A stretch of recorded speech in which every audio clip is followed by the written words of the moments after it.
Clark Kent has kept his otherworldly heritage hidden from humans. You're the answer, son. You're the answer to are we alone in the universe? Can I just keep pretending I'm your son? The criminals from his past threaten the Earth, so he is forced to confront them and his destiny in Man of Steel.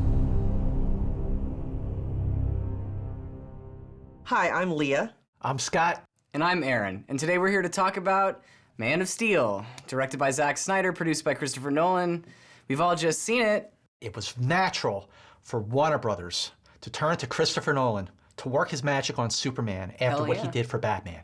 I mean, he, after those horrible last couple of Batman films, he made it serious. He gave it a level of plausibility that really no comic book-based movie had ever done.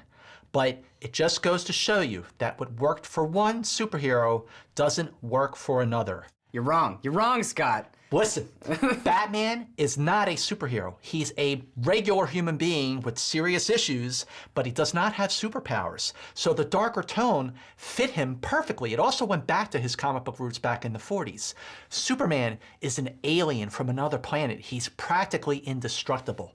This movie is ponderous. It is very heavy and serious. Super serious when it should have been super fun. See, I liked it. I liked the seriousness. See, you know what? That works for me because I have to say that I did not grow up. I mean, I grew up reading Archie comics. I didn't. Me too. Betty and Veronica. They need to make the Betty and Veronica movie. I'm gonna make the Betty and Veronica movie. I'm a Spider-Man guy. I'm just Joe and Jane Q. Public, and I walk in. I know absolutely nothing about this film. And am I gonna get pop cutesy? Kind of over-the-top sensibility? No, I get a film, I think, that tonally does a very good job of straddling youthful curiosity that goes along with comic book films, while at the same time having a kind of dark maturity about it. There's positives and there's negatives. For me, the humanization of Superman, I think, was what made the darkness work, because I love the Batman movies, and everybody loves the Batman movies because you can relate to him, and there's the very dark sensibility, and I think that's why they chose to go that route with this film, because it's appealed before and it's gonna appeal again, and I think it worked. And to be honest, they've done that other approach before. Superman Returns did not work. Well, I never thought I would say this, but I gotta tell you, comparing Man of Steel to Superman Returns, Superman Returns was a better film. Oh, no way. It may not have had, it didn't have as much action. You know, Superman Returns got a lot of criticism because it didn't have enough action. This movie has too much of it. I'll get to that in a second. But here's a movie that begs unfavorable comparisons to the first two Superman films with Christopher Reeve. The first movie, they're so different. They're so different. Well, they were great. They were great. I'm not saying they were bad. Fun. Listen, it's a different franchise. They were fun. They were exciting. They had heart. They had humor, and they had great villains. And Christopher Reeve gave not one but two great performances as Clark Kent and as Superman. But you can't compare them. There's differences.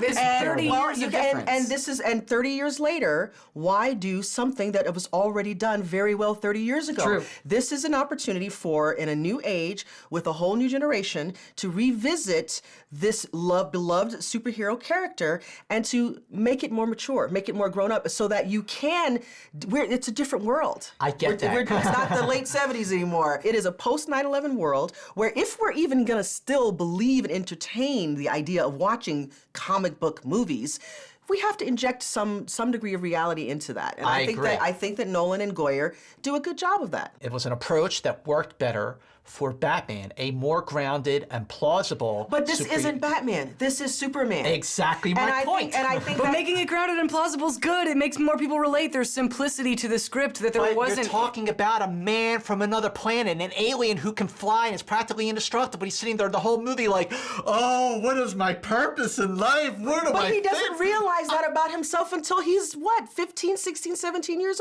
old. When you watch the first Superman movie, the first Superman movie, Why are you hang on talking here, about the first Superman movie? Because I'll tell you why. This movie needs to be able to stand on its own. And it doesn't, because the it first absolutely stands on its own. It is an origin Superman story movie, about the Man of Steel. Let me just say this. The first Superman movie is not just the gold standard for Superman films. It is the gold standard for comic book-based movies in general. It had it all. It had it all. Even though you had great films like Iron Man, Spider-Man 2, The Dark Knight Rises, This is Spider-Man 2, not Spider-Man 1? Spider-Man 2 is a better film. Oh! Spider-Man 2 is better. And as far as relatable characters, I related to Spider-Man. He was the character because when I first read him, I was a nerdy kid who couldn't get a date to save his life. Shocker.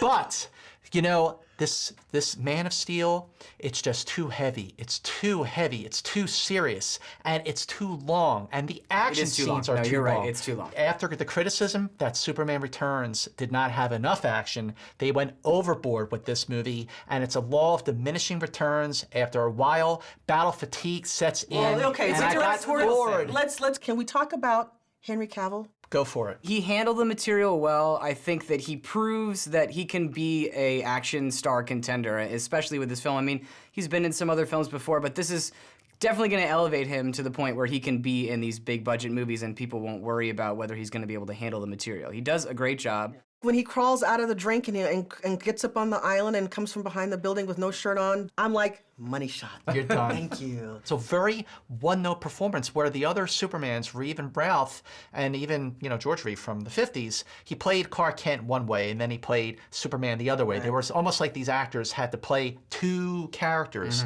Henry Cavill's performance was one note. He played Clark Kent the same way he played Superman, which was super bland. But again, I think that's intentional. I think that typically with these comic book movies, they go one of two ways. They either go all personality, which is Robert Downey Jr. and Iron Man, or they go vanilla ice cream and Wonder Bread and allow the supporting characters around them to flesh out a world so that you have a villain that seems so awesome that becomes part of the arc of your superhero, which is to transcend that and be able to defeat that hero. And again, and that's the way they went with Man of Steel. It's a new franchise. You got to remember that. They're rebooting this franchise. They're not looking to compare the Superman from the 70s and the TV show and even Brandon Routh's performance to Superman in this new reimagining of the series. So I think Henry Cavill did the best that he could with what he was given. The script made him behave a certain way, and he did it well. And then you've got Michael Shannon. As great an actor as he is, he's an Oscar nominee for Revolutionary Road. This is a film where Michael Shannon's villain, General Zod, pales big time in comparison to the General Zod played famously and unforgettably by Terrence Stamp in Superman 2. And I'm sorry, Michael Shannon is no Terrence Stamp. Well, you're right, it is a but villain, it's a different movie. We're 30 years in the future. But he's a villain that could be how interchangeable. Honestly, anyone could have played General Zod. You know who anyone could have Steel. played was Lois Lane, played by Amy Adams. Okay, well, let's talk about Amy Adams. I mean, the character, she was miscast. It's her role. Well, I don't think she was miscast. I just think the way she was written, her role doesn't give her anything to do other than be Lois Lane. There are problems with the film. Yes. And Lois Lane is one of them, as far as I'm concerned. I'm not saying it's a perfect film either. No, I think it's an enjoyable, serviceable, fun film that actually had a little more weight to it than I had anticipated. On the one hand, I'm very happy that Lois Lane is more than just romantic fodder, right? That she's actually integrated into the plot.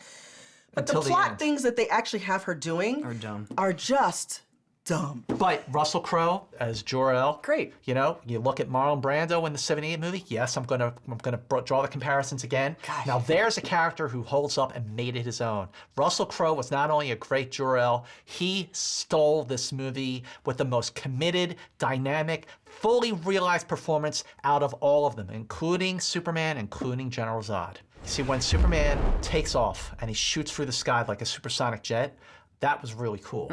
But while he was fighting General Zod, in the last 30 minutes of the movie, the action, it was so up close. It was too dark, too. It was too dark, it was too up close, it was too hyperkinetic. You couldn't grasp what was going on. The problems with the directorial style and all the technical elements, I don't want to put them all on Zack Snyder's shoulders. Oh, go ahead. But I kind of feel like Please do. it's his fault. I'm like, is there a little ADD going on here? Yeah, well, the that's quick the way zooms. he shoots action. I mean, that hyperkinetic style that you were talking about has always been in his movies, although he does usually have slow motion stuff, which I don't think there was any of in this movie. Right. But those zooms, the fast zooms and then a double zoom or a fast zoom and a zoom out, those just kind of take me out of it. And the thing that really bothered me about the way it was shot was that all of the dialogue was handheld. It was all shaky, and even in these intimate moments where you're supposed to be listening to what the people are saying or caring about the characters, I couldn't take my eyes off the fact that the whole frame was always moving around all the time. And when I see that, I tend to think directors use that in place of working good characters, working with performers, and working their story and their emotional beats. And they have all that to work with. It's all there. Yeah. I have one final bone of contention here. That is the theme. the score by Hans Oh my Zimmer. God, it was so good. I'm sorry, I loved it. I loved it. Again? I thought this was one time where Hans Zimmer really stood out from all of his other work and did not overpower the film. Oh, he totally overpowered the film. I know. I thought he brought as much. Overpowered I the thought he film. brought. See, I thought he brought just as much muscle as the film brought. The mix is just so loud. It is so loud. And where's the theme? Where is Superman's theme? Like, okay, I'm not expecting see it to what you're be. Yeah, there's I'm not no expecting it to theme, be. you're There's right. no What theme. is the theme? Sing it. Remember that? Da-da-da-da-da-da-da. Please, Hans, Bubby, where's your theme? Man of Steel is not a perfect film, but it is definitely a film where the whole is greater than the sum of its parts. And I say, see it. For me, Man of Steel was too super serious. It's a movie I wanted to love, but I only liked. So I say, stream it. Man of Steel is really an experience to behold. I think it's going to be a new fan favorite franchise. So I say, see it. Our votes add up to 2.5 tickets, which is a see it for Man of Steel. Dun, dun, dun, dun, dun, dun, That's what I'm talking about. It's not an S. On my world, it means hope. Well, here it's an S. How about... Excuse me.